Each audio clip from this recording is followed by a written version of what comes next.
राधे राधे, जय श्री कृष्णा। सीमा creation hub में एक बार फिर से आपका बहुत बहुत स्वागत करती हूँ। साथियों, ये मेरे छोटे से लड्डू गोपाल जी, कान्हा जी है ना, बहुत नटखट थे। ये माता यशोदा को बहुत परेशान करते थे। ऐसे कहते हैं कि नंद बाबा के घर में लाखों गायें थी, लेकिन ये माखन चोरी करते थे। इसके पीछे इनका उद्देश्य था, जो इनके सखा थे ग्वालवाल, उनको माखन नहीं मिलता था। उनकी माताएं एक व्यापारी के लालच में आके माखन दूध को बेचने लगी थी और वो अपने बच्चों को नहीं देती थी। तो श्री कृष्ण भगवान है ना, हर गोपी के घर में जाके माखन चोरी करते थे। ऐसे छीके से चढ़ जाते थे ऊपर ऊपर और माखन की मटकी तोड़ के सब ग्वाल वालों को बांटते थे, फिर खुद भी खा लेते थे। तो इसलिए ये चोरी भी करते थे। तो हम हमारे कान्हा को माखन चोर भी कहते हैं।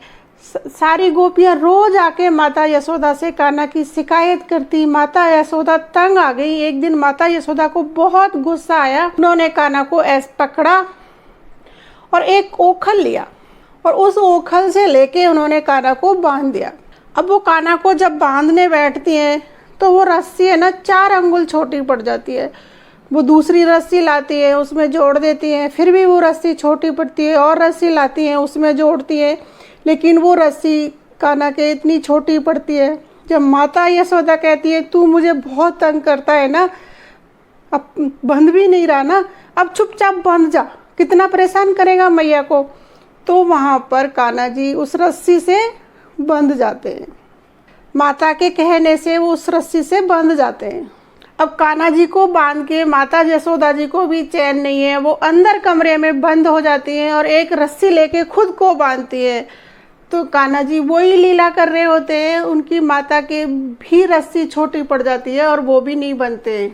इतने में सारी गोपियाँ आती है। पेड़ों के पास में कान्हा जी को बंधा हुआ देख के इस तरह से वो माता यशोदा से बहुत विनती करती है, हे माता यशोदा, अब तुम कान्हा को माफ़ कर दो, हम अब आगे से कभी शिकायत नहीं करेंगे। लेकिन माता यशोदा नहीं मानती हैं और वो क्या करती है कि मेरे कान्हा ने ना सारी गोपियों का माखन चुराया है। तो वो चांदी की मटकियाँ लेती है बहुत सारी और उसको माखन से भर के बांध के सब गोपियों के घर में एक एक चांदी की मटकी दे के आती है। अब साथियों, इतने में क्या होता है, हमारे श्री कृष्ण भगवान जहाँ पर बंधे हुए थे वहाँ 2 पेड़ उगे हुए थे। तो वो इस तरह से इस ओखल को दोनों पेड़ के बीच में फंसा लेते हैं और वो जोर लगाते हैं, पेड़ों को खींचते हैं और दोनों पेड़ गिर जाते हैं। तो साथियों, ये जो दोनों पेड़ थे हाथ जोड़ के खड़े हो जाते हैं भगवान जी के आगे। वो एक सांप के कारण पेड़ बने हुए थे। तो वो उस अपने पेड़ जीवन से मुक्ति हो जाती है और वो अपने धाम को चले जाते हैं। यहाँ पर माता यशोदा आती हैं, देखती हैं 2 पेड़ गिर गए, कान्हा जी बीच में फंस गए। तो वो कहती है, हे कान्हा, मैं तेरे को अब कभी सजा नहीं दूंगी। और वो जल्दी से कान्हा जी को निकाल लेती हैं और कहती है कि अब मैं तेरे को कभी इस तरह से बांधूंगी नहीं, लेकिन हे कान्हा, तू भी मुझे परेशान मत करना, वादा कर। तो साथियों, ये हमारे कान्हा जी है ना, बहुत ही नटखट है। इनकी बहुत सारी लीला है, इनमें से एक ये भी लीला है। तो साथियों, आपको मेरा ये वीडियो अगर अच्छा लगा हो तो मेरे चैनल को लाइक करना, शेयर करना और सब्सक्राइब करना। कमेंट बॉक्स में जय श्री कृष्णा, राधे राधे जरूर से लिखना। हरे कृष्णा।